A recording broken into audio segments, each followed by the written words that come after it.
Ngayong hapon po, si Brother Ian po ang magpipreach, ang Dan Abby ng Tagalog service.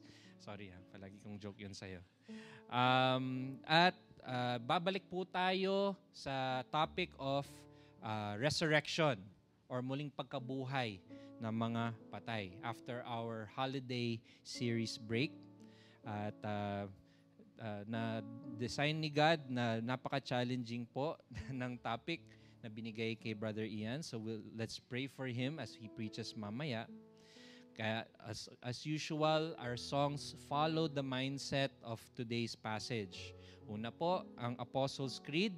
Tatandaan po natin at idedeklara ang mga pinaniniwalaan natin about God the Father, God the Son, and God the Holy Spirit.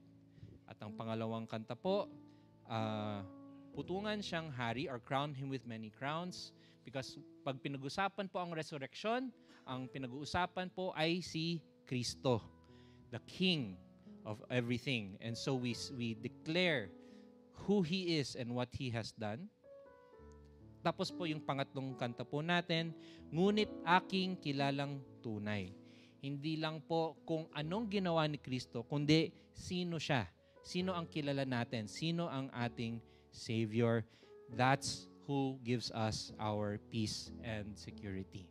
Okay, so tandaan po natin lahat yan as we sing today's songs. Tayo po ay tumayo.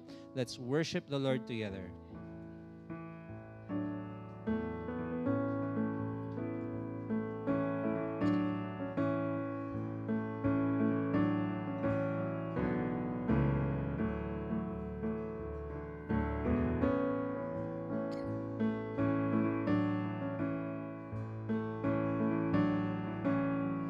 I believe in God the Father. I believe in God the Father, mighty and eternal Lord. He alone is the Creator, forming all things by His word. I believe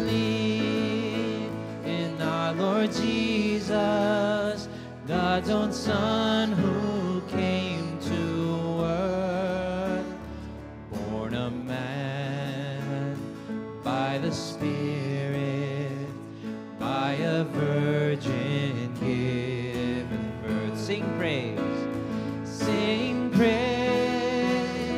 to the Father, to the Spirit, sing praise to our holy God, forever three in one.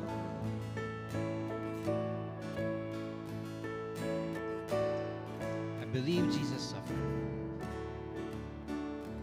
I believe that Jesus suffered. On the cross He bore my shame.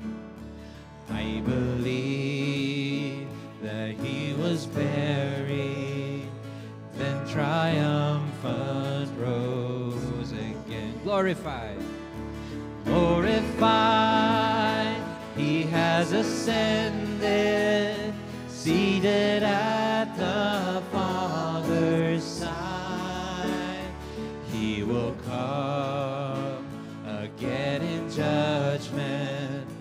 Justice will be satisfied. Sing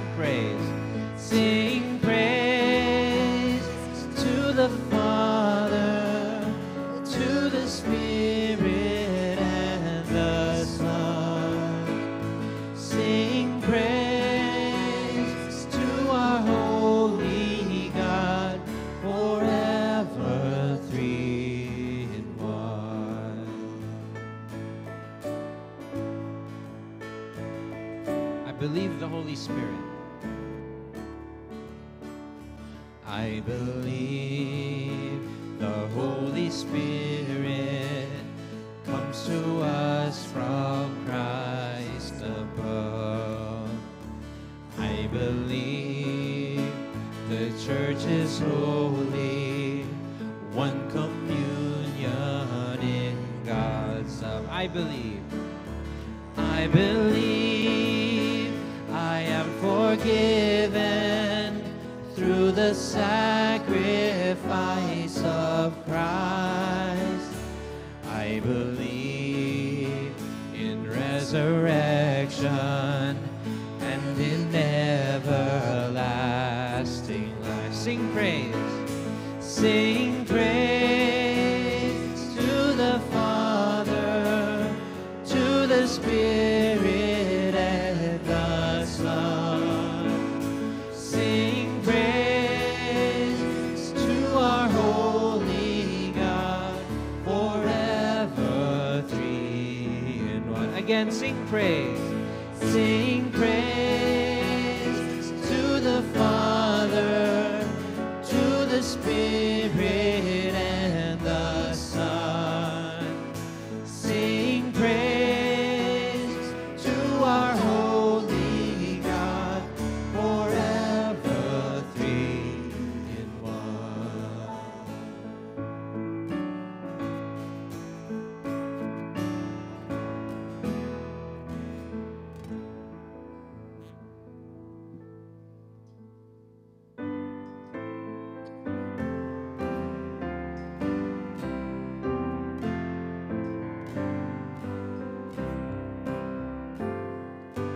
Maraming korona iputong sa Kanya, bingi ng pag-aawitan sa buong kalangitan. Gising o kaluluwa, umawit sa Kanya. Purihin ang manunubos, ang kordero ng Diyos. Siya'y hari ng buhay, umangon sa hukay. Para sa ating kaligtasan, siya ay nagtagumpay. Tayo'y mag-awitan kay Kristong namatay, nabuhay ng kamatayay, mabuksang tuluyan.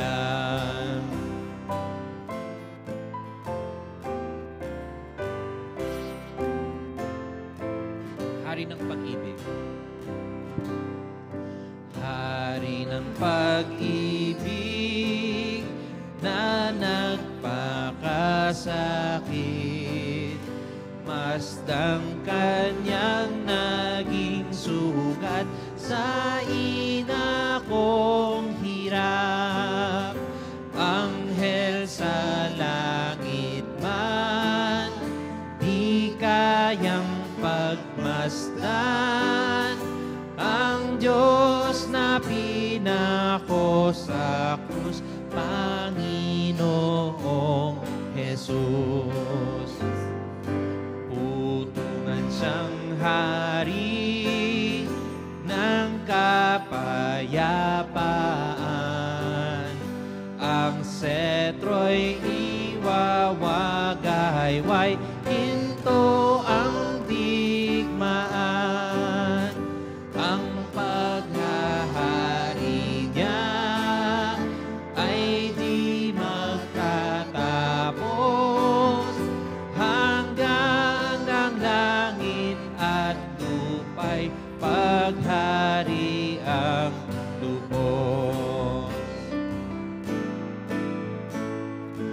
Hari ng panahon, dakilang lumikha, lahat sa langit at lupa ay ikaw ang may gawa.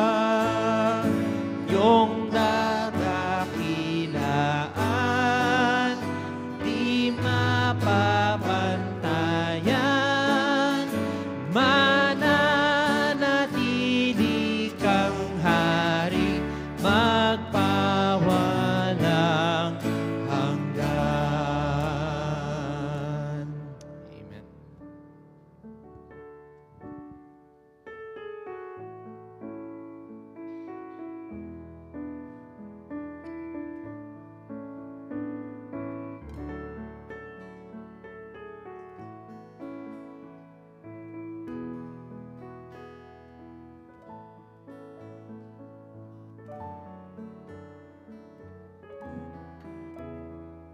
Let's sing. Di ko alam ba't pinakikita kanyang dakilang biyaya, o bakit sa kanyang awa ako'y tinubos ni Jesus. Ngunit aking kilalang tunay kung sinong aking pananaligan, ang ipinagkatiwala ay kanyang iingatan.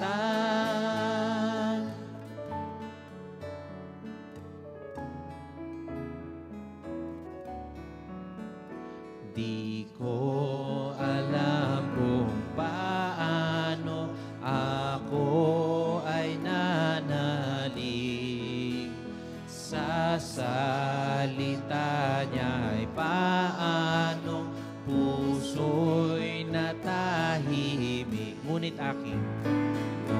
aking kilalang tunay kung sinong aking pananaligan, ang ipinagkatiwala ay kanyang iingatan.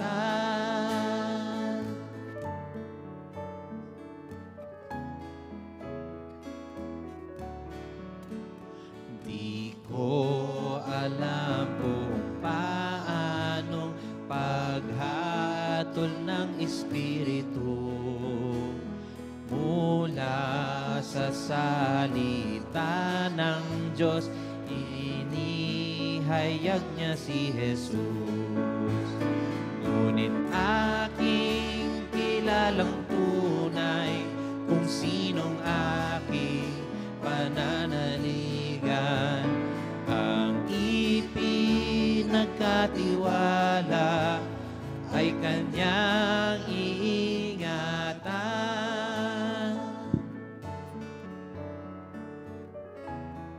Sing the last verse. Di ko alam ang pagdating ng ating Panginoon, kung kailan sa himpapawid ako ay sasalubong. Ngunit aking kilalang tunay kung sinong aking pananaligan, ang ipinagkatiwala ay kanyang iingatan. Ngunit aking kilalang tunay kung sinong aking pananaligan, ang ipinagkatiwala ay kanyang iingatan.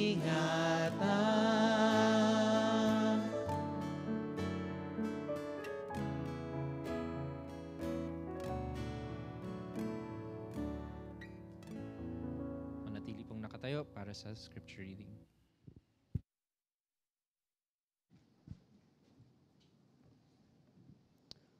Mula sa aklat ng Hebreo, kabanatang 11, talata 32 hanggang kabanatang 12, talatang 1 hanggang 2. At ano pa ang dapat kong sabihin?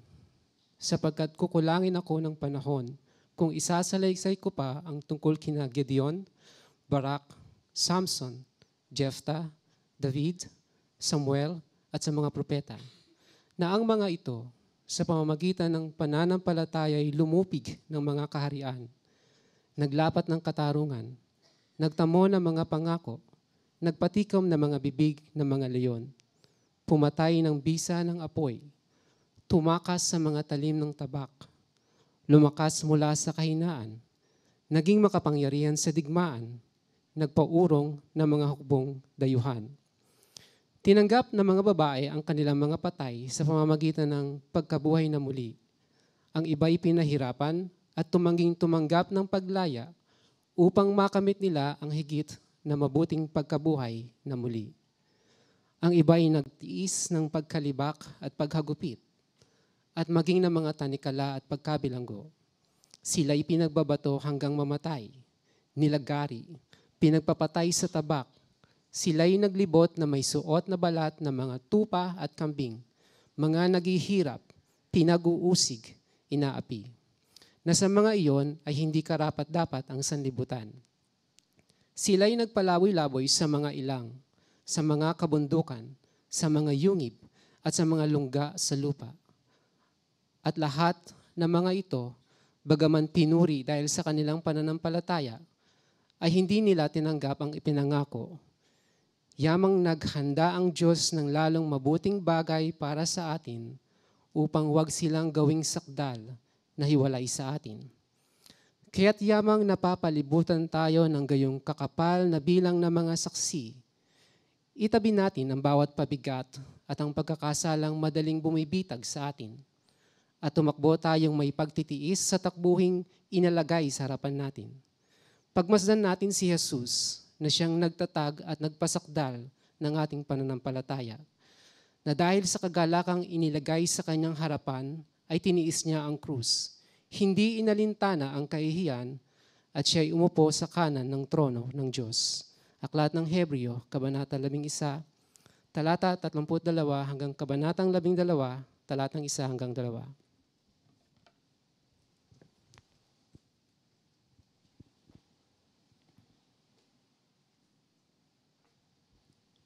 Makakaupo na po tayong lahat.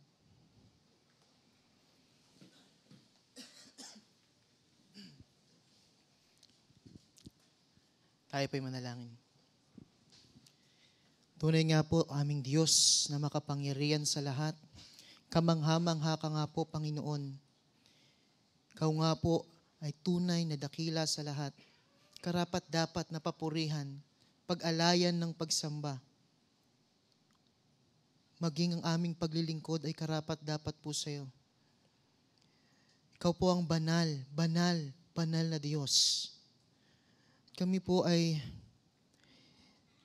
naninikluhod, nagpapakumbaba sa aming pagmamasid, pagmamasdan ka namin, Panginoon, sa iyo pong kadakilaan.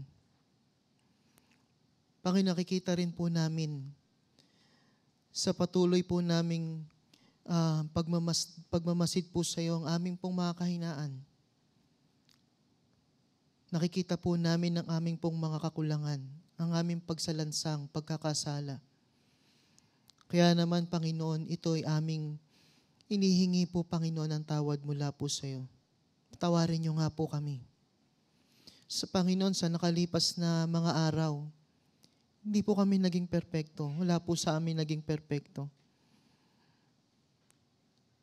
At sa mga oras, Panginoon, na yun ng kahinaan, ay amin pong tinataas po sa iyo at inihingi ng tawad. Alam po naman namin na tapat ka nga po. Ayon din po sa iyong salita na magpatawad po sa amin. Kaya't kami po ay patuloy na nagpapasalamat din naman sa iyo pong biyaya, sa iyo pong habag sa bawat isa po sa amin. Salamat nga po, Panginoon, na sa kabila ng mga kahinaan namin ay kayo po ay nariyan at patuloy na kami po ay inyo pong inaalalayan. Salamat, Panginoon, sa bawat pagpapala na amin pong tinatanggap. Karamihan po hindi namin pinapansin ang amin pong buhay, ang mga provision niyo po sa amin, sa mga pangangailangan. Salamat po sa lahat ng mga ito. Panginoon, tinataas po namin sa iyo. Alam po namin na napakarami pong mga kaganapan sa paligid, sa buong mundo, maging sa amin pong bansa. Panginoon, tinataas po namin na kayo po ay patuloy na kumilos, na sa iyo pong kapangyarihan, na hayaan niyo po, Panginoon, na patuloy na makapamuno ang mga nasa gobyerno ng may katarungan, Panginoon, may pagkakapantay-pantay. Maipairal, Panginoon, ng kapayapaan sa bansa pong ito. Panginoon, kayo rin po ang lalong-lalo na kumilos upang sila po ay makapakinig, makarating po sa kanila ang mabuting balita at sila man ay maligtas sa pananampalataya po sa iyo. Panginoon, dalangin din po namin ang lokal na iglesia po na ito, Grace Fellowship Church. Panginoon, salamat po sa mga ginagamit mo po, Panginoon, na mga mamuno po sa amin, sa mga amin po mga pastors. Salamat po sa kanila na patuloy pong ginagamit mo at naglalaan ng buhay po. Dalangin po namin at tinataas namin na sila po ay patuloy niyo pong gabayan, bigyan, Panginoon, ng tapang o lakas ng loob sa pagpapatuloy ng ministeryo, sa paglilingkod, at mas lalo pa po, Panginoon, na maidirekta, Panginoon, ang iglesia pong ito, Panginoon, papalapit po sa iyo sa pamamagitan ng katapatan sa iyong mga salita. Panginoon, dinadalangin ko rin po, Panginoon, ang lahat po ng miyembro, Panginoon, sa iglesia pong ito. Kayo po ang patuloy na kumilos din naman sa amin pong lahat. Hindi po lingid sa iyong kaalaman, marami po sa amin ang may mga karamdaman, may mga pinagdaraan ng sakit, Panginoon, pagsipon, ubo, trangkaso. Panginoon, tinataas namin, Panginoon, sa iyo pong biyaya na makaranas, Panginoon, ng kagalingan ng bawat isa.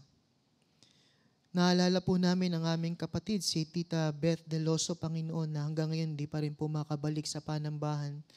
Panginoon, abutin niyo po siya.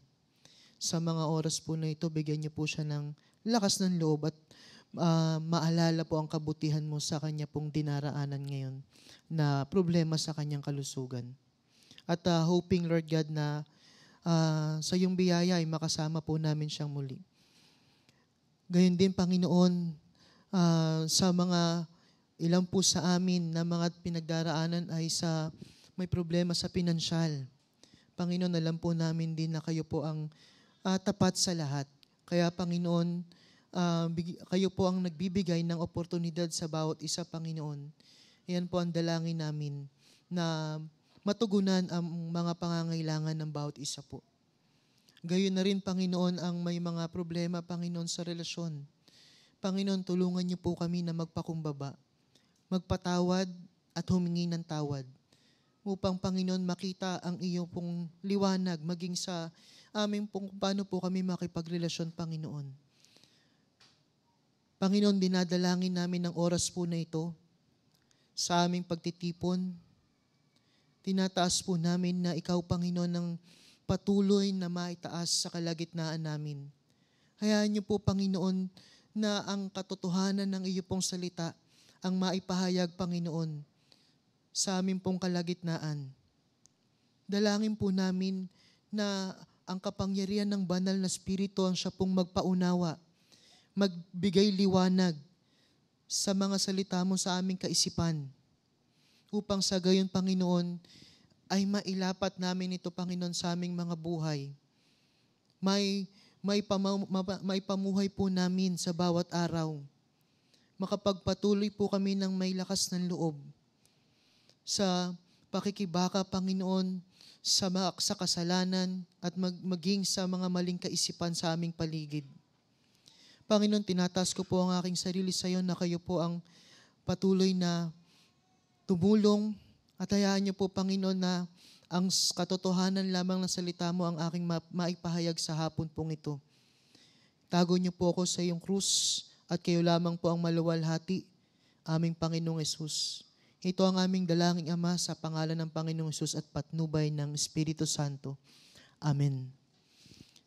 Isang mapagpalang hapon po sa ating lahat. And Happy New Year. Yan. So, may babasahin lang po ako.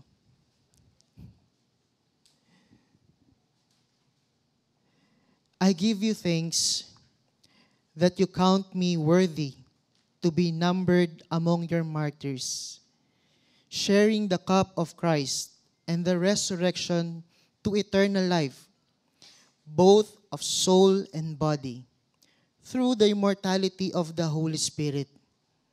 May I be received this day as an acceptable sacrifice, as you, the true God, have predestined, revealed to me, and now fulfilled. Yan po ay bahagi ng panalangin ni Polycarp of Smyrna noong 155 AD. Kilala po siya na disipulo ni Apostol Juan. Ito po ay panalangin na sinambit po niya bago siya sunugin, before he was burned at the stake. Siya po ay pinag-uutusan ng Romano na gobernador na itatwa ang Panginoong Hesus at sumumpa ng alyansa sa emperador ng Roma. At pagkatapos, pag ginawa niya po yun, siya po ay palalayain.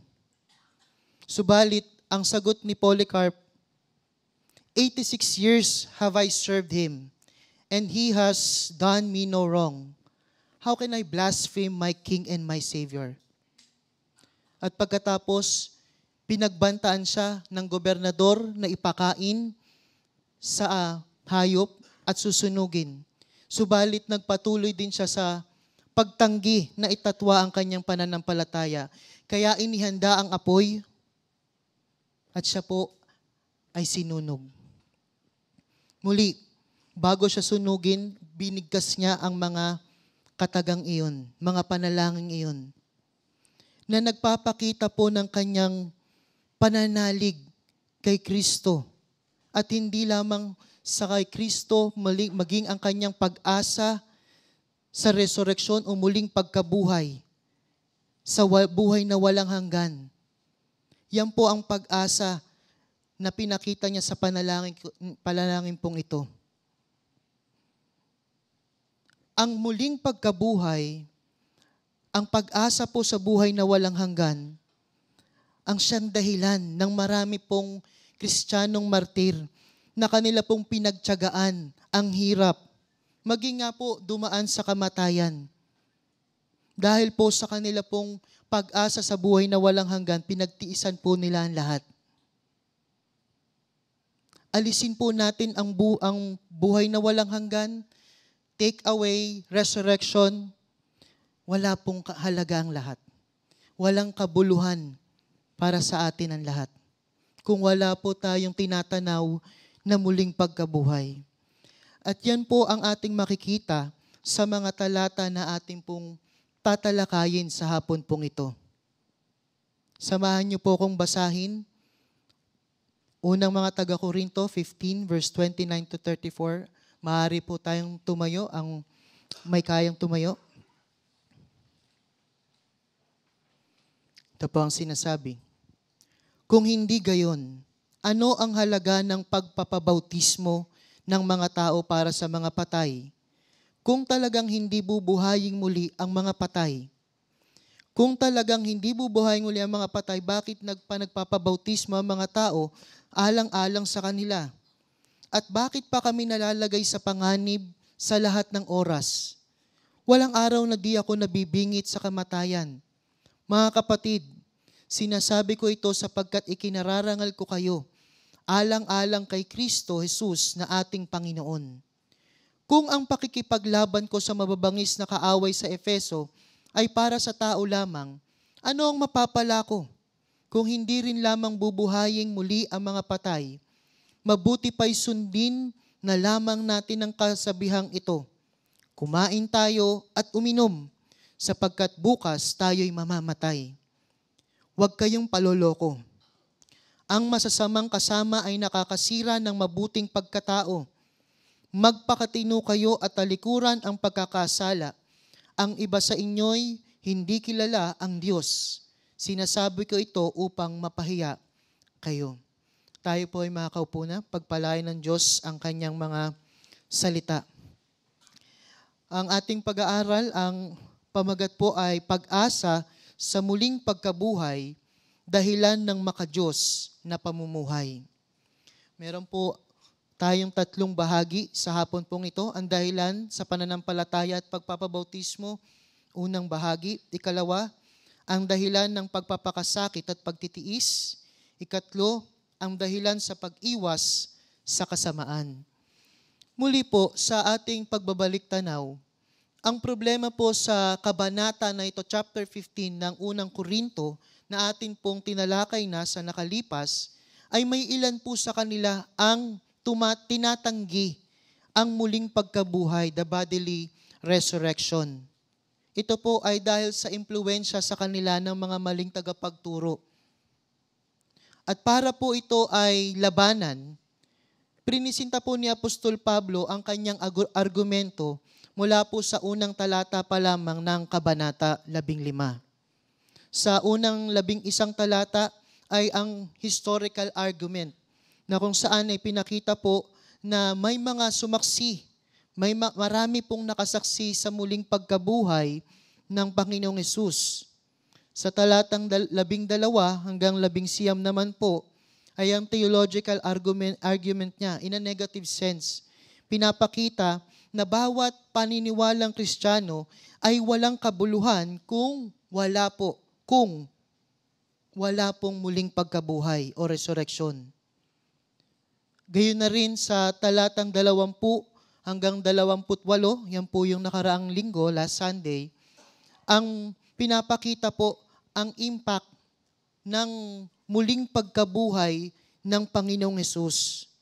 At dito nga po sa ating talata ngayon, talatang 20 hanggang 34, pinipresenta na naman po ni Apostol Pablo ang isa na namang argumento patungkol sa muling pagkabuhay. Ito po ang kanyang practical argument na kung saan magpapakita po na ang ilang mga Christian practices or mga kasanayan at ginagawa ng mga Kristiyano ay walang kabuluhan kung wala pong muling pagkabuhay, kung ito po ay hindi totoo. Sa unang bahagi, ang dahilan ng pananampalataya at pagbabautismo, talatang 20, sabi po niya sa una, kung hindi gayon. Ito po ay nangangahulugan na kung hindi totoo ang muling pagkabuhay, kung walang resurrection, kanya pong inilalatag ang argumento muli sa kanila na nagpapatibay sa muling pagkabuhay. Sa pagpapatuloy, sinabi niya, kung hindi gayon, ano ang halaga ng pagpapabautismo ng mga tao para sa mga patay? Kung talagang hindi bubuhayin muli ang mga patay, bakit pa nagpapabautismo ang mga tao alang-alang sa kanila?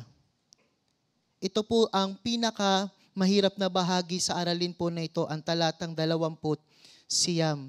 At kung meron pong pinagkakaisahan ng mga scholars patungkol po sa talata na ito, ito ang isa sa pinakamahirap, kung hindi man yung pinakamahirap na talata sa buong Biblia. So, alam nyo na po.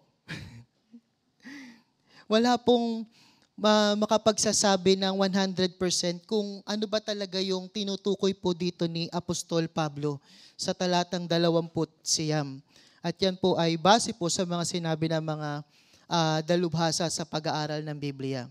Pero, bago po natin alamin kung ano yung mga possible o posible pong mga kahulugan ng talata, ay atin pong pag-usapan kung ano yung hindi nito pinapakahulugan, what it is not, para maalis po natin ang mga maling mga kaisipan po sa talata na ito.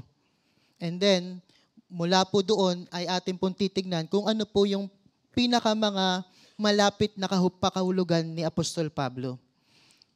Ano ang hindi tinutukoy sa talata po na ito? Una, ito po ay hindi pagtuturo ni Apostol Pablo patungkol sa proxy baptism or vicarious baptism, na kung saan ay mayroon pong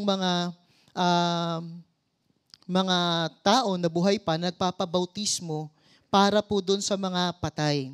Hindi po makikita sa Biblia wala makikita po tayo sa Biblia na katuruan na ito po ay kasanayan o pinapractice po. Wala po sa Biblia na yung mga namatay na, para makakuha po sila ng kaligtasan, ay may mga nagpapabautismo sa kanila. Wala pong katuroang ganoon. At hindi po yan ang tinuturo ni Apostol Pablo sa talata po na ito. Tandaan po natin, ang pisikal na kamatayan ay nagwakas na po sa lahat ng oportunidad sa kaligtasan. Physical death ends all opportunities to salvation. Yan po ang sinasabi sa Hebreo 9:27.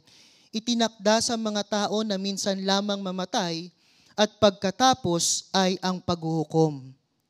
Wala pong natitira kapag katapos ng kamatayan, kundi ang paghuhukom mula sa Panginoon. Ngayon, ito pong proxy baptism ay may mga nagtuturo din naman po nito labas sa Kristyanismo, mga huwad na tagapagturo. Ang isa po doon ay yung Marcionism, tinatayang ikalawa o ikatlong siglo po nang ito po ay kanilang itinuro. Sa ngayon po, currently, ang nagpapalagana po ng ganitong katuruan ay ang mga Latter-day Saints or kilala din po nating Mormons, which is alam po nating mali ang katuruan. Pangalawa, anong hindi tinuturo dito sa talatang ito? Ito po ay hindi pagtuturo na ang bautismo ay paraan para maligtas. Muli, wala po sa Biblia at hindi natin matatagpuan sa salita ng Diyos na itinuturo ang anumang ritual, panlabas na gawain para po tayo ay maligtas sa ating kasalanan. Yan po ay maliwanag sa Efeso 2:8-9. Sapagkat dahil sa kagandahang loob ng Diyos, kayo ay naligtas sa pamamagitan ng pananampalataya. At ito'y kaloob ng Diyos at hindi mula sa inyong sarili. Hindi ito bunga ng inyong mga gawa kaya't walang maipagmamalaki ang sinuman.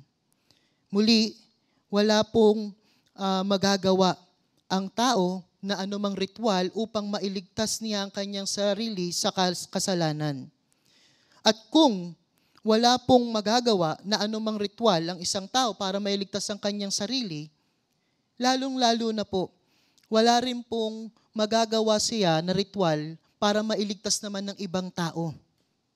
Kagaya ng pagbabautismo, lalo na ang mga namatay na o yumaon na. Excuse me. So ano po ang tinutukoy ni Apostol Pablo sa talatang 20? Muli, sinabi niya, kung hindi gayon, ano ang halaga ng pagpapabautismo ng mga tao para sa mga patay? Kung talagang hindi bubuhayin muli ang mga patay, bakit pa nagpapabautismo ang mga tao alang-alang sa kanila? So, mula po sa maraming komentaryo na ating pong tinignan, ay meron po akong bibigay na dalawang common na views patungkol po sa talatang ito. Una, ang iba pong mga scholars ay nagsasabi, ginamit po ni Apostol Pablo ang paglalarawan na ito, bautismo para sa mga patay, kung ito man ay totoong nangyayari, upang ipunto po sa kanila na wala pong kabuluhan kung ito man ay kanilang ginagawa, kung hindi rin naman sila naniniwala sa resurreksyon. Bakit pa po nila ito gagawin kung hindi naman po sila umaasa na may muling pagkabuhay? Wala pong punto, wala pong halaga na kanila po itong gawin pa kung hindi rin naman sila naniniwala sa muling pagkabuhay. Dito po sa view po na ito, meron pong mga ilang bagay na pwedeng ikonsidera. Una, ayon din po sa mga ibang scholars, wala pong matibay at substantial evidence na magsasabi na pinapractice po sa Corinto or elsewhere nung panahon po na yon ang pagpapabautismo sa mga patay. Pangalawa, hindi po ito binanggit na ni Apostol Pablo muli sa anumang bahagi sa unang Korinto. Hindi niya na po ito nabanggit. At kahit pa sa anumang bahagi sa bagong tipan, hindi po nabanggit yung pagpapabautismo para sa mga patay. Kung totoo na meron pong pagpapabautismo para sa mga patay at ginagawa po nila ito po ay isang nakapapaminsalang katuruan. At kung ito ay sobrang nakapamiminsala, Paul could have spent 1 o 2 pang kabanata para po i-counter or labanan ang katuruan po na ito. So, yung view po na yon ay medyo malayo po doon sa konteksto din ng mga talata mula 29 hanggang 34. Itong pangalawang view, dito naman po, which I lean towards, o ito po yung masasabi ko pong mas ite-take ko po. Ang bautismo na tinutukoy po dito ay ang bautismo ng Kristiyano sa tubig. At ang katuruan po, kung atin pong napag-aralan na, ang katuruan po sa bautismo sa tubig ay tinuturo po sa banal na kasulatan na hindi po ito paraan ng kaligtasan. Hindi po ito makapagliligtas. Ito po ay inisyal na manifestasyon or pagpapakita ng pagsunod or obedience ng isang bagong mananampalataya, newly converted believer. Ito po ay pinag-utos ng Panginoong Hesus na bautismuhan, inutos niya sa kanyang mga alagad, bautismuhan nila ang kanilang mga tinuruan. Ito po ay pampublikong pagdideklara ng pananampalataya at pakikiisa kay Kristo sa kanyang kamatayan, paglilibing, at muling pagkabuhay. Yan po ang ibig sabihin ng pagbabautismo. Ngayon, nang sinabi po ni Apostol Pablo na may mga taong nagpapabautismo para sa mga patay, ito po ay maaaring tinutukoy niya ay ang mga bagong mananampalataya na nagdedeklara ng kanilang pananampalataya. Pakikiisa kay Kristo sa pamamagitan ng pagbabautismo bilang tagasunod ng Panginoon. Ngayon, nung sinabi po niya sa talata, for the dead, nagpapabautismo para sa mga patay, ito po ay maraming maaaring translation, yung sinasabi pong for or hooper. Maaari po itong may translate sa pamamagitan ng ganito po, because of the dead or dahil sa mga patay. So maaari pong basahin ng ganito, nagpapabautismo dahil sa mga patay. At marami pong mga scholars ang nagkakasundo po na ito po yung pakahulugan po dito ni Apostol Pablo.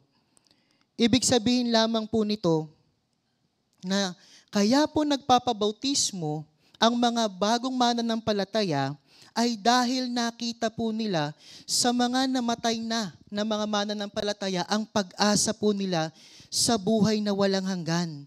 Ang kanilang pag-asa sa resurreksyon. Ito po ay naging kaakit-akit po sa kanila. Kaya po sila ay nanampalataya and later on nagpabautismo na nagnanais na makibahagi din sa pag-asa ng buhay na walang hanggan. Ito po makikita po natin ay umuugnay po sa konteksto ng mga talata po na ito. Na kung saan, kung ang muling pagkabuhay ay totoo, napakahalaga po ng pag-asa na ito para sa mga bagong mananampalataya. Ito po ang kanilang nakikita o nakita sa mga mananampalataya na namatay na. Kaya naman sila po ay lumapit sa Panginoon. To quote, sabi po sa Pillar New Testament, now if there is no resurrection, what will be accomplished by those who get baptized because of what they have heard about how our dead will be raised? If the dead are not raised at all, why are people undergoing baptism on account of them? Sa Tagalog, ngayon, kung walang muling pagkabuhay, ano ang mapapala ng mga nagpapabautismo dahil sa kanilang narinig tungkol sa kung paano bubuhayin ang ating mga patay? Kung ang mga patay ay hindi muling binubuhay, bakit ang mga tao ay sumasailalim sa bautismo dahil sa kanila? Ang paglapit ng mga tao sa pananampalataya, which will eventually matutuloy po sa pagpabautismo, ay dahil po nakita po nila ang maluwalhating pag-asa ng mga Kristiyano na yumao na patungkol sa muling pagkabuhay. Yun po, kahit tayo ay mamatay dito sa mundong ito, someday, makakaranas po tayo ng muling pagkabuhay.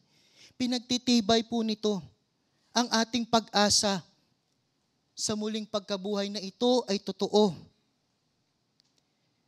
Ngayon ito po ay very visible, lalo na po sa lamay ng mga mananampalataya. Kung nakarating na po kayo sa lamay ng mga yumaong mananampalataya, of course, makikita pa rin po natin na may kalungkutan ang mga naiwan na mananampalataya. Pero nangingibabaw po ang galak. Nangingibabaw po ang pag-asa. Bakit?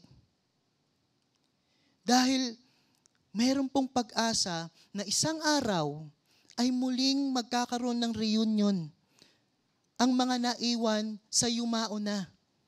Magkakaroon ng pagsasamang muli dahil sa pag-asa sa muling pagkabuhay. Ibang-iba po. Kapag napunta naman tayo sa lamay ng hindi mananampalataya, puro sobrang lungkot. Sobrang makikita natin at masisense po natin ang kawalan ng pag-asa.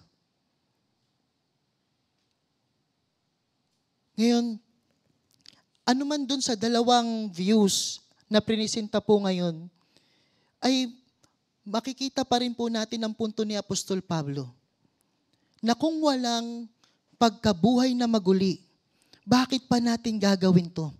Para saan pa itong ritual na ito? Para saan pa itong pagpapabautismo? Kung tama man ang paggawa o mali, para saan pa kung wala rin naman palang muling pagkabuhay? Ang pag-asa sa muling pagkabuhay ay isang makapangyarihang testimonya sa mga hindi mananampalataya. Tandaan po natin, ang ating pong pag-asa sa buhay na walang hanggan ay napakalaki pong epekto nito sa mga taong nakapaligid po sa atin. Nawa po ay laging makita sa atin sa mga aksyon, sa atin pong mga pananalita, ang ating pag-asa sa buhay na walang hanggan o sa muling pagkabuhay. Ikalawang bahagi, ang dahilan ng pagpapakasakit at pagtitiis. Dito naman po ay isang argumento na naman ni Apostol Pablo ng isang kasanayan ng mga Kristiyano or practice o pamumuhay ng Kristiyano na kung wala pong pagkabuhay na muli ay walang halaga, walang kwenta. Yan po ay ang pagtitiis ng mga Kristiyano. Sabi niya sa talatang 30, at bakit pa kami nalalagay sa panganib sa lahat ng oras? Walang araw na di ako nabibingit sa kamatayan. Mula po sa punto ng paglapit ni Apostol Pablo sa pananampalataya from his conversion sa kabanatang Siyam ng Aklat ng Mga Gawa, mula po sa punto na yon, ang kanyang buhay, ang kanyang ministeryo ay markado ng kahirapan at pagpapakasakit. In fact, tinakda po ito ng Diyos. Sabi sa Mga Gawa 9:15-16, ngunit sinabi sa kanya ni Ananias ng Panginoon, pumunta ka roon sapagkat siya'y pinili ko upang ipakilala ang aking pangalan sa mga hintil, sa mga hari, at sa mga anak ng Israel. Ipapakita ko sa kanya ang lahat ng dapat niyang tiisin alang-alang sa akin. Sinabi na ng Panginoon ang mga titiisin ni Apostol Pablo sa simula pa lamang. And indeed, kahirapan, pagtitiis ang kanyang ipinamuhay. Ito po ang ilan lamang sa mga buong buhay niyang pagtitiis. At makikita natin, hindi po nagmamalabis si Apostol Pablo nang sinabi niya pong nalalagay sila sa panganib sa bawat oras. Araw-araw nabibingit sila sa kamatayan. Hindi po ito exaggeration. Ikalawang Korinto 1:8-10, sabi po dito, mga kapatid, nais na naming malaman ninyo ang mga kapighatiang dinanas namin sa Asya. Napakabigat ng aming dinanas. Ano pat akala namin ay mamamatay na kami. Sa verse 10, iniligtas niya kami sa malagim na kamatayan at patuloy na ililigtas kami. Kami ay umaasa rin na patuloy niya kaming ililigtas. Ito po ay isang napakatinding pangyayari sa buhay ni Apostol Pablo at ng kanyang mga kasama na nalagay po sila sa panganib. Ano pat kanya po itong tinuturing na life-threatening. Nakakaumang po ang kanilang buhay sa kamatayan. Ikalawang Korinto 4:10-11, lagi naming taglay sa aming katawan ang kamatayan ni Jesus, upang sa pamamagitan ng aming katawan ay mahayag ang kanyang buhay. Habang kami nabubuhay, lagi kaming nabibingit sa kamatayan alang-alang kay Jesus, upang sa aming katawang may kamatayan ay mahayag ang kanyang buhay. Ang kanyang paghihirap, ang mga mula sa pang-atake ng mga kalaban ng mabuting balita ay walang tigil at walang humpay. Kaya naman, literal po na nalagay sa panganib ang kanyang buhay at ng kanyang mga kasama sa bawat oras. Ikalawang Korinto muli, 6 verse 4-5, sa halip sa lahat ng paraan sinisikap naming ipakita ang aming katapatan bilang mga lingkod ng Diyos. Kami matiyagang nagtiis sa lahat ng uri ng kahirapan, kapighatian at mga kagipitan. Kami ay hinagupit, ibinilanggo at binugbog. Naranasan namin ang magtrabaho ng labis, mapuyat at magutom. Bilang ministeryo ng mabuting balita, si Apostol Pablo at ang kanyang mga kasama ay dumanas ng iba't ibang uri ng pagpapahirap para sa mabuting balita, para sa ministeryo. Finally, chapter 11, verse 23-28, sila ba'y mga lingkod? Sabi ni Apostol Pablo, lingkod ba sila ni Kristo? Mas mabuti akong lingkod ni Kristo kaysa kanila. Para akong isang baliw na nagsasalita ngayon. Higit ang aking pagpapagal kaysa sa kanila. Mas maraming beses akong nabilanggo, hinagupit ng napakaraming beses, at madalas na nabingit sa kamatayan. 5 beses akong tumanggap ng 39 na hagupit mula sa mga Hudyo. 3 ulit kong naranasang hagupitin ng mga Romano. At minsang pinagbabato, 3 beses kong naranasang mawasak ang barkong aking sinasakyan. At minsay buong araw at gabi akong lulutang-lutang sa dagat. Sa malimit kong paglalakbay, nalagay ako sa iba't ibang panganib sa mga ilog, sa mga tulisan, sa aking mga kababayan at sa mga hintil. Mga panganib sa lungsod, sa ilang, sa dagat, sa mga huwad na kapatid. Naranasan ko rin ang labis na hirap at pagod, malimit na pagpupuyat at matinding gutom at uhaw. Naranasan ko ang ginawin ngunit wala man lang maibalabal. Bukod sa lahat ng ito ay araw-araw kong pinapasan ang mga alalahanin para sa lahat ng mga iglesia. Muli, literal na ipinamuhay ni Apostol Pablo ang pagpapakasakit para sa mabuting balita at sa ministeryo. Sa pagpapatuloy sa talatang 31, sabi niya, mga kapatid, sinasabi ko ito sa inyo sapagkat ikinararangal ko kayo alang-alang kay Kristo Jesus na ating Panginoon. I protest, brothers, by my pride in you, which I have in Jesus Christ our Lord. Yung salitang I protest, hindi makikita po sa Tagalog. Literal, ang meaning ay sumumpa para mapagtibay ang isa pong sinasabi. Ang isang statement.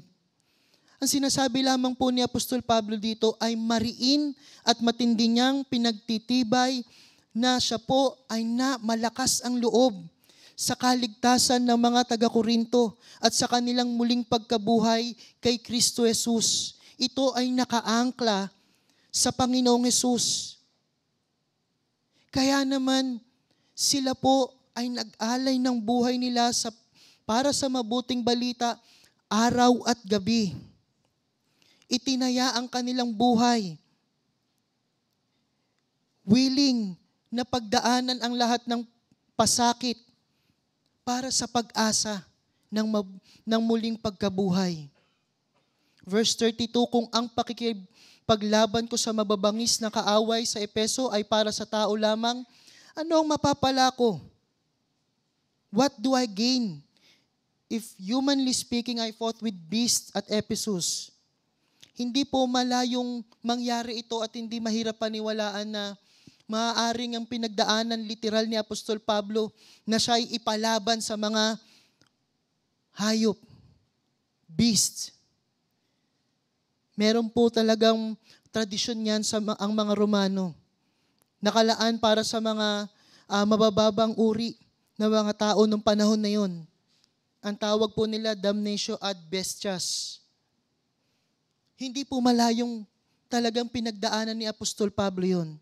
Pero maaari din pong tinutukoy niya dito nang sinabi po niya sa talata na mababangis na kaaway sa Epeso, maaari din pong tinutukoy niya ang mga kaganapan sa Gawa 19, kung saan pinasimulan po ni Demetrio, isa pong panday, ang isang pag-aaklas laban kila Apostol Pablo at ng kanyang mga kasama.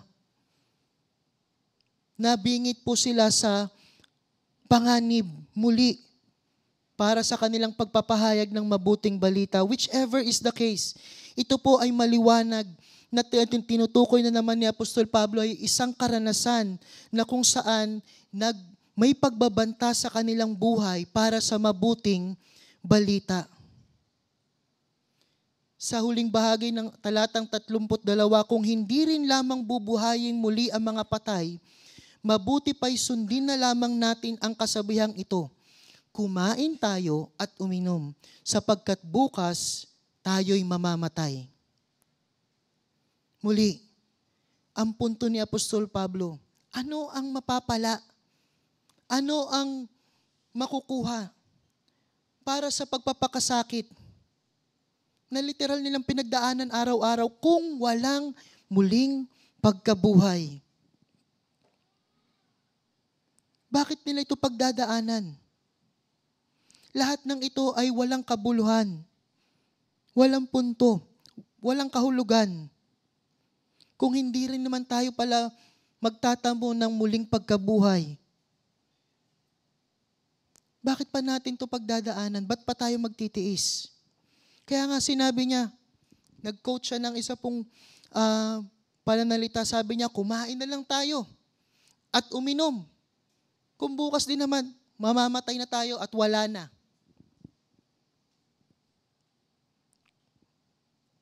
Mamuhay na lang tayo sa layaw. Hedonism, kung saan ang layaw ang pinakauna sa lahat, pinakamahalaga. Yan po ang katuruan ng hedonist. Gugulin na lang natin ang ating buhay para bigyang sarap at layaw ang ating mga sarili. Total, wala rin naman palang pag-asa na tayo ay magiging perpekto, ganap sa muling pagkabuhay.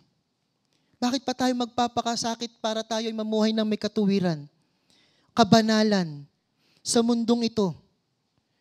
Kung in the end, sa wakas, sa huli pala, para lang tayong mga ipis. Alam niyo po yung ipis?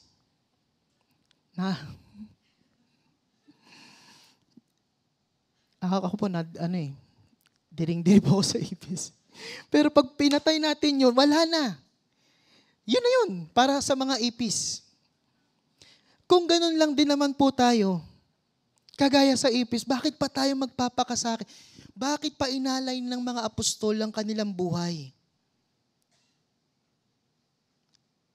Kaya nga, ang muling pagkabuhay, ang dahilan ng pagpapakasakit at pagtitiis ng hirap ng mga apostol at ng mga Kristiyano. Someday, isang araw po, tayo ay makakaranas ng muling pagkabuhay. Wala ng kasalanan. Mawawala ang lahat ng kasalanan. At makakasama natin ang ating Panginoon sa walang hanggang kasiyahan. Tignan po natin ang perspektibo ni Apostol Pablo kung bakit niya nakakayanan ng hirap. 2 Korinto muli, Kabanata 4, 16 hanggang 18, kaya't hindi kami nasisiraan ng loob. Kahit na humihina ang aming katawang lupa, patuloy namang pinalalakas ang aming espiritu araw-araw. Ang bahagya at panandali ang kapigati ang dinaranas namin ngayon ay magbubunga ng kagalakang walang hanggan at walang katulad. Kaya't ang paningin namin ay nakatuon sa mga bagay na di nakikita at hindi sa mga bagay na nakikita, sapagkat panandalian lamang ang mga bagay na nakikita, ngunit walang hanggan ang mga bagay na di nakikita. Ang kanila pong focus ay nasa walang hanggan. Kaya naman, kinaya po nilang pagtiisan ang lahat ng pasakit para sa mabuting balita. Ganon din po, binasa natin kanina sa ating pong scripture reading, ang mga banal or the saints of Old Testament. 11:32 ng Hebreo, magpapatuloy pa ba ako? Kulang ang panahon para maisalaysay ko ang tungkol kina Gideon, Barak, Samson, Jefte, David, Samuel at mga propeta. Dahil sa pananampalataya, nagwagi sila laban sa mga kaharian, nagpatupad ng mga katarungan at nagkamit ng mga pinangako ng Diyos. Napaamo nila ang mga leon, napatay ang mga naglalagablab na apoy, at nakaligtas sila sa mga talim ng tabak. Sila'y mahihina ngunit binigyan ng lakas upang maging magiting sa digmaan. Kaya't natalo ang hukbo ng mga dayuhan. Dahil sa pananampalataya, ibinalik sa ilang mga babae ang kanilang mga mahal sa buhay na namatay sa pamamagitan ng muling pagkabuhay. May mga tumangging sila'y palayain, sapagkat pinili nila ang mamatay sa hirap upang sila'y muling buhayin at magtamo ng mas mabuting buhay. Mayroon namang hinamak at hinagupit, mayroon ding ikinadena at binilanggo. Ang iba naman ay pinagbabato, nilagari sa dalawa, pinatay sa tabak, ang iba'y nagdamit ng balat ng tupa at kambing, ang iba'y namulubi, inapi, at pinagmalupitan. Hindi karapat-dapat sa kanila ang daigdig. Nagpagala-gala sila sa mga ilang at kabundukan, nagtago sila sa mga yungib at lungga sa lupa. At dahil sa kanilang pananampalataya, nag-iwan sila ng isang kasaysayang hindi makakalimutan kailanman. Ang lahat ng mga ito, bagamat may mabuting patotoo, dahil sa kanilang pananampalataya ay hindi tumanggap ng pangako. Sapagkat may mas magandang plano ang Diyos para sa atin upang sila hindi maging malibang kasama tayo. Maging ang mga mananampalataya sa lumang tipan, meron silang tinatanaw. Meron po silang inasahan na mas mabuting buhay. Kaya naman kanila pong pinagtiisan ang hirap. Ang hirap dito sa lupa para sa pananampalataya. Yan ang dahilan. Ngayon, kung wala pong muling pagkabuhay, baliwala. Baliwala ang lahat. Ikatlong punto, ang dahilan sa pag-iwas sa kasamaan. Huwag kayong paloloko. Ang masasamang kasama ay nakakasira ng mabuting pagkatao. Sa talata pong ito ay hinimok ni Apostol Pablo, huwag na po silang magpaloko. Kung saan makikita natin, talaga naman pong ang ilan sa kanila, ayon sa naunang talata, ay nararanasan na po nila ito, na sila po ay naloloko ng maling katuruan na walang muling pagkabuhay. Na-impluwensyahan na po sila nito. And then, kinote ni Apostol Pablo ang common o sikat na sinabi ng isang Greek na manunula, si Menander, ang masasamang kasama ay nakakasira ng mabuting pagkatao.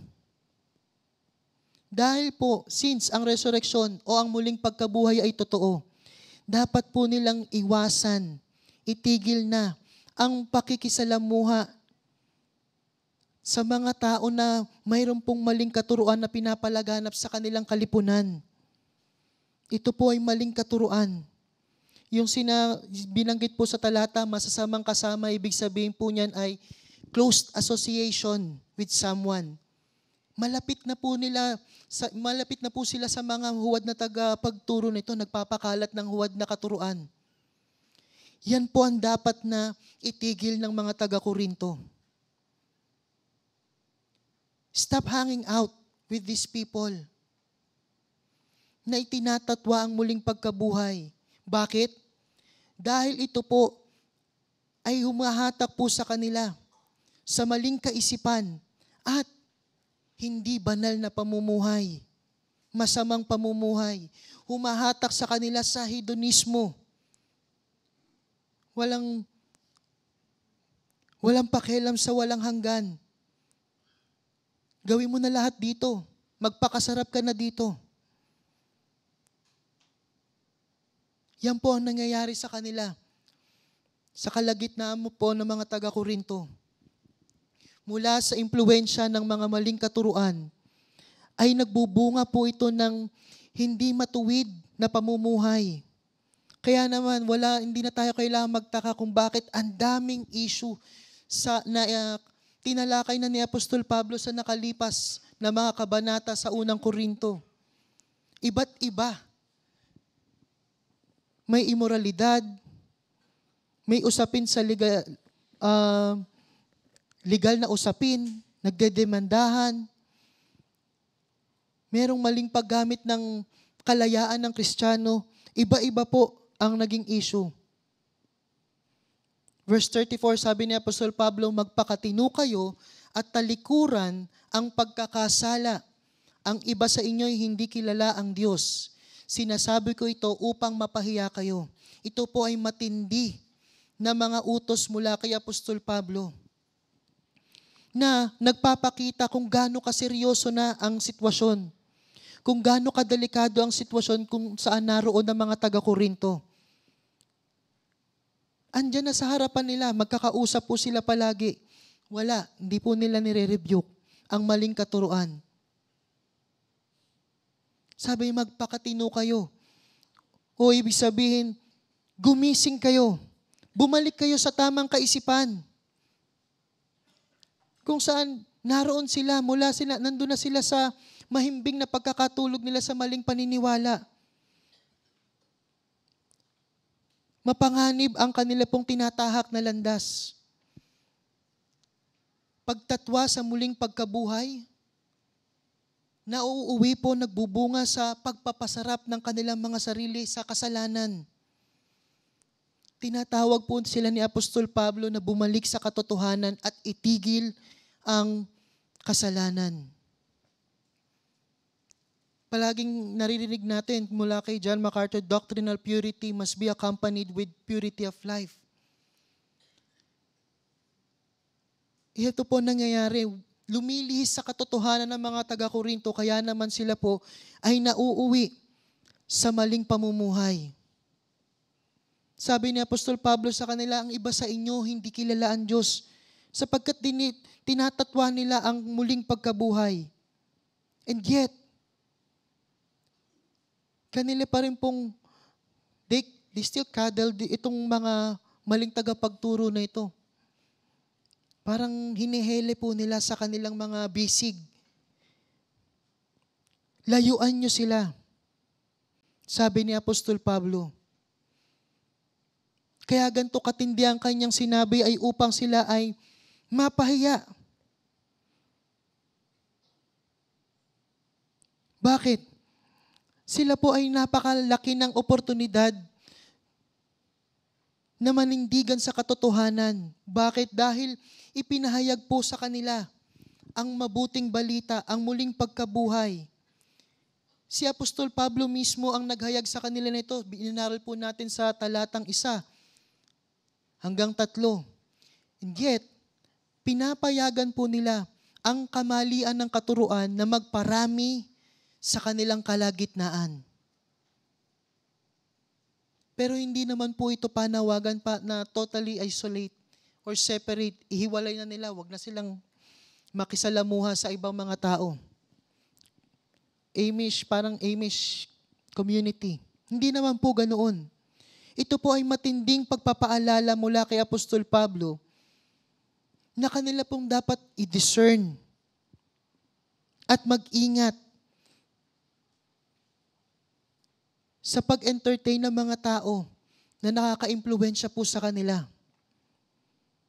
Gayon din po tayo. Pag-ingatan po natin kung sino ang ating mga pinapakinggan. Mga libro na ating binabasa. Dapat lahat po ng yan ay nakakonekta, nakatugma sa salita ng Diyos at katuruan nito. Or else, tayo po ay matutungo din kagaya ng mga Korinto sa paglihis sa katotohanan at sa walang kapararakang pamumuhay. Licentious lifestyle. Dapat ay paghawakan po natin ang mabuting balita, ang salita ng Diyos, na siya na pong ipinahayag sa atin upang maipagpatuloy po natin ang ating pamumuhay na makadiyos. Sabi ni Apostol Pablo sa Colossus 3 verses 1 to 5, yamang binuhay kayong muli na kasama ni Kristo, ituon ninyo ang inyong pag-iisip sa mga bagay na nasa langit na kinaroroonan ni Kristo na nakaupo sa kanan ng Diyos. Ang mga bagay na panlangit ang isaisip ninyo, hindi ang mga bagay na panlupa, sapagkat namatay na kayo at ang inyong buhay ay nakatago sa Diyos kasama ni Kristo. Si Kristo ang iyong buhay at kapag siya'y nahayag na, mahayag din kayong kasama niya at makakahati sa kanyang kaluwalhatian. Kaya't patayin na ninyo ang mga pagnanasang makamundo, ang pakikiapid, karumihan, mahalay na simbuyo ng damdamin, masamang pagnanasa at ang kasakiman na isang uri ng pagsamba sa Diyos-Diyosan. Ito po ay larawan ng isang mananampalataya na ang kanya pong focus ay nasa langit, heavenward. Ang maliwanag na pananaw sa muling pagkabuhay, paniniwala sa muling pagkabuhay, ang maliwanag na pag-asa sa langit, buhay na walang hanggan, ay magre-resulta po sa atin ng makadiyos na pamumuhay, pag-iwas sa kasalanan. Ang ating pag-asa muli sa muling pagkabuhay sa langit ay siyang it will lead us to holy living. Ano po ito sa atin? Ano po ito sa atin? Ang hamon po sa atin, patuloy nating ituon ng ating kaisipan sa Panginoong Hesus at sa Kanyang pangako na tayo ay Kanyang bubuhayin muli. Buhay na walang hanggan. Sabi sa Hebreo 12:1-4, kaya nga dahil napaligiran tayo ng napakaraming saksi, tanggalin natin ang anumang balakid at ang kasalanang kumakapit sa atin. Buong tiyaga tayong tumakbo sa takbuhin na sa ating harapan. Ituon natin ang ating paningin kay Jesus. Sa Kanya nakasalalay ang ating pananampalataya mula simula hanggang katapusan. Dahil sa kagalakang naghihintay sa Kanya, hindi niya inalintana ang kahihiyan ng pagkamatay sa krus. At siya ngayon nakaupo sa kanan ng trono ng Diyos. Sa atin pong lakbayin, individual, personal, patuloy po nating ituon ng ating kaisipan, ang ating mga mata, sa pinagmumulan ng ating pag-asa ang Panginoong Hesus. Dahil po siya ay muling binuhay, siya ay muling nabuhay, buhay din po at lihitimo ang ating pag-asa sa buhay na walang hanggan, mga kapatid. Kaya naman, ang ating pamumuhay na makadiyos, isang araw ay magagantimpalaan.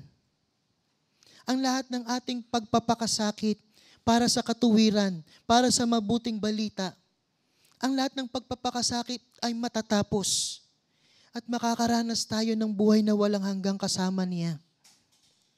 Ito po ay isang pagpapalakas ng loob sa atin na ipatuloy ang pamumuhay na makadiyos. At sa pamumuhay na makadiyos ay maiproklama ang mabuting balita sapagkat siguradong darating ang araw na yun. Siguradong sigurado.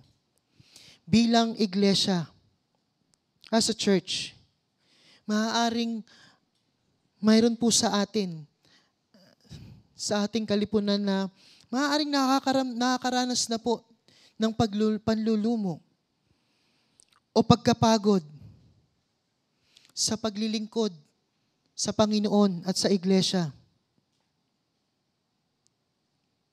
Maaaring naiisip natin kahit man lang tapik sa balikat, wala.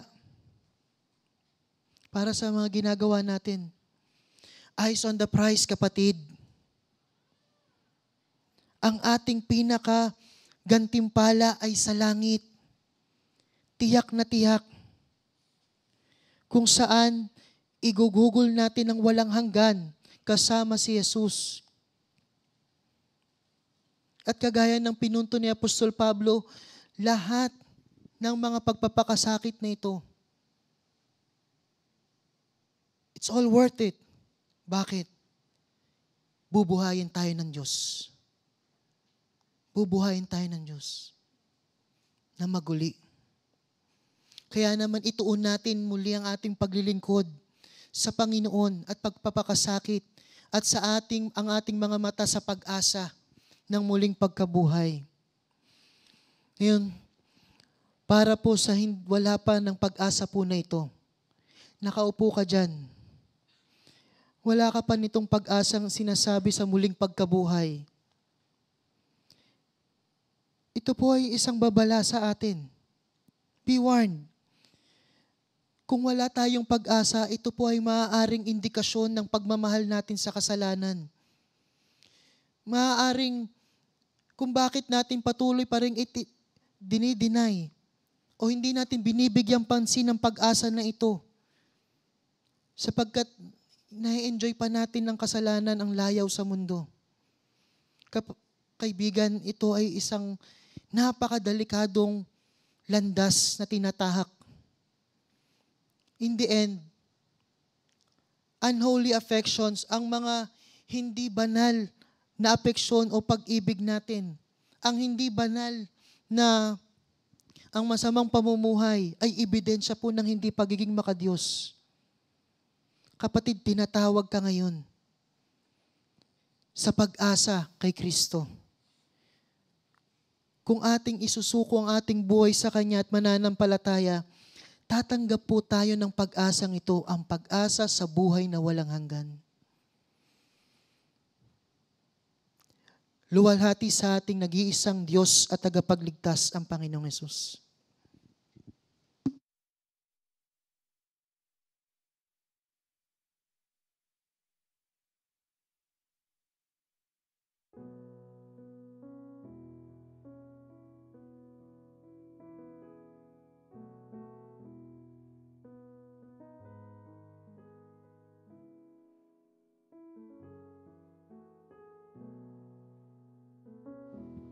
Ayon po sa narinig nating sermon kanina kay Brother Ian, ang danger o ang panganib ng maling katuruan tungkol sa Ebanghelyo, katulad ng resurrection, ay nagdudulot po ng maraming dangers and destruction even today.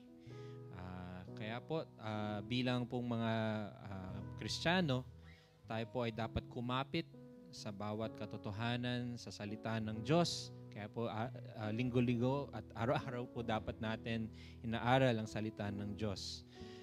Kantahin po natin ang Kay Tatag na Sandigan o How Firm a Foundation.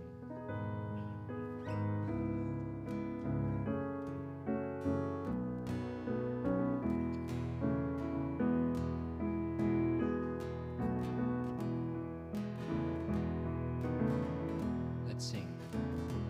Kay tatag na sandigan ng mga banal, ang salita niya'y kanyang tinatanghal, sapat ng lahat na naipahayag sa inyong kay Jesus ay nangangalungan. Huwag kayong mangamba, ni loob manghina. Ako ang inyong Diyos, lagi niyong kasama. palalakasin kayo at tutulungan ng kapangyarihan ko ay alalayan.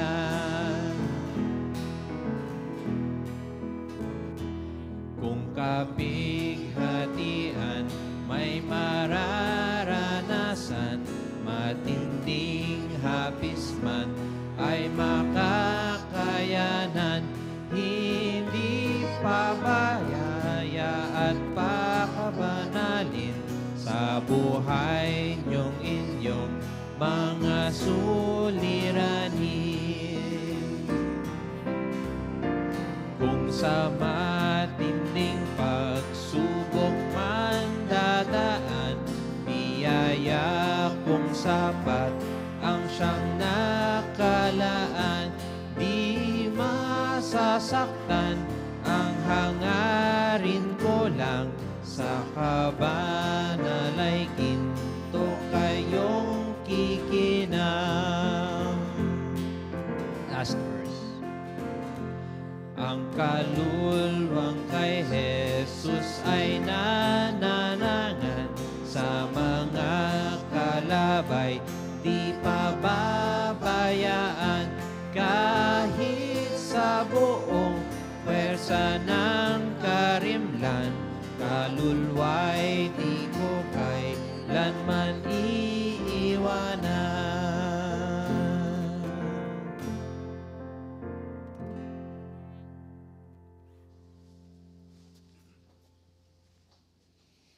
Ilang paalala po sa ating church life. So, meron po tayong prayer meeting ngayong Miyerkules, Enero 8. At ito po ay via Zoom pa rin po, no? Open to GFC members. Yan. And then, kalawa po, membership classes ngayong January 19 and 26. Ganap na ikatlo ng hapon after po ng Tagalog worship service. So, kailangan po na makadalo dun sa dalawa pong sessions, 19 and 26 ng January, para po makumpleto po ito. At para naman po sa mga interesado na umattend ng membership classes na ito, maaari pong magpatala po dun po sa ating reception.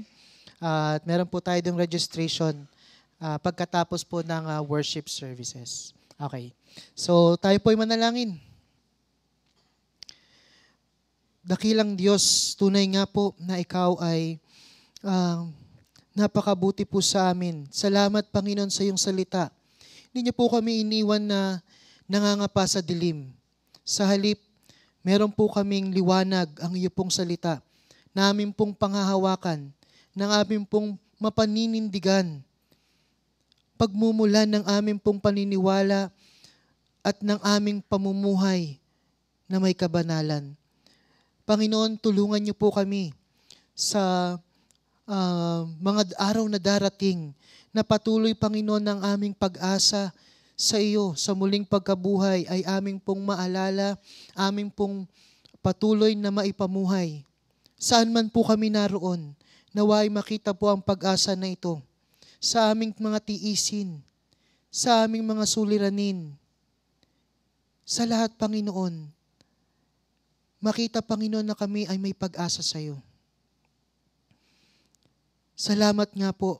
At yan ang aming dalangin. Mula ngayon hanggang sa kami ay kunin mo nga. Sa iyong muling pagbabalik, aming Panginoong Hesus. Bumalik ka nga po.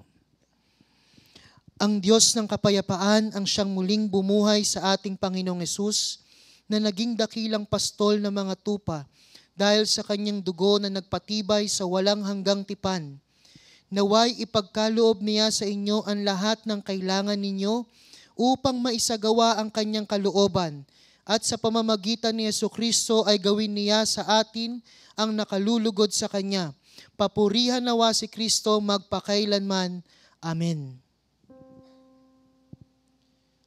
Glory be to the Father and to the Son and to the Holy Ghost, as it was in the